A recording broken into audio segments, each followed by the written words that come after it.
একদিন সকালে উঠে আরেকদিন উঠতে পারলাম না। হাই, আমি জয়া। আমার ছোট্ট মিনি ব্লগে তোমাদের জানাই অনেক অনেক অনেক ভালোবাসা।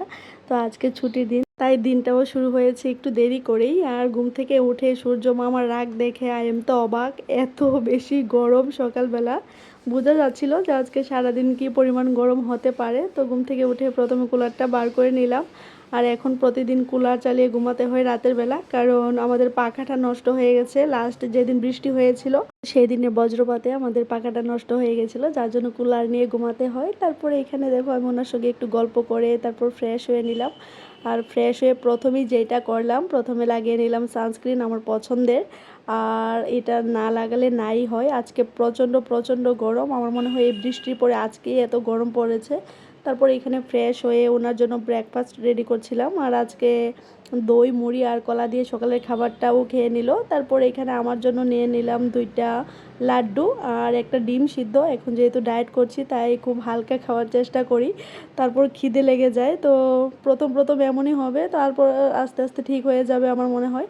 তো তারপর ব্রেকফাস্ট খেয়ে এখানে বসে পড়লাম সবজি নিয়ে। আজকে যাব একটু বাবার বাড়িতে, তো তেমন বেশি কিছু রান্না করব না, ভাবলাম যে সিম্পল একটা কিছু করি। তারপর ভাবলাম যে সিম্পল কি রান্না করা যায়, হঠাৎ মনে পড়লো যে ফ্রিজে তো কলার মোচা আছে, তাই ভাবলাম কলার মোচা লচ্ছিম আর আলু দিয়ে নিরামিষ একটা গোদক করে নিই।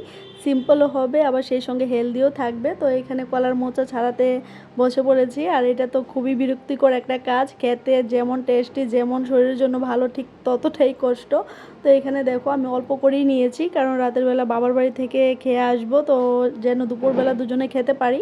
তো এখানে বসিয়ে দিয়েছি, তেমন কিছুই না, শুধু একটু লবণ লাগবে আর লাগবে কিছুটা কাঁচা লঙ্কা। আর তারপর সবগুলোকে একসঙ্গে সিদ্ধ করে আর ফোড়নে দিতে হবে শুধু হিং।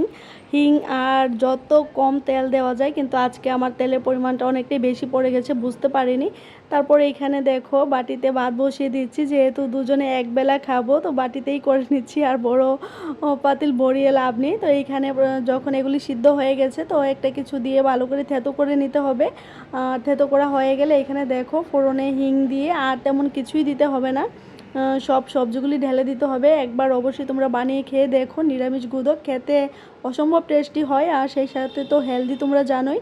তো এদিকে আমার ভাতও হয়ে গেছে। তো আজকে ভাত আর নিরামিষ গোদক, আর কালকের কিছুটা তরকারি আছে, মিষ্টি কুমড়োর তরকারি, আর আমার তো ঝিঙে শুটকি আছে। তো আর তেমন কিছু রান্না করা হয়নি। তারপর সব কাজ সেরে দেখো এখানে কুলার বাবুকে নিয়ে একটু বসেছি, ওনাকে দেখলেই একটু শান্তি লাগে।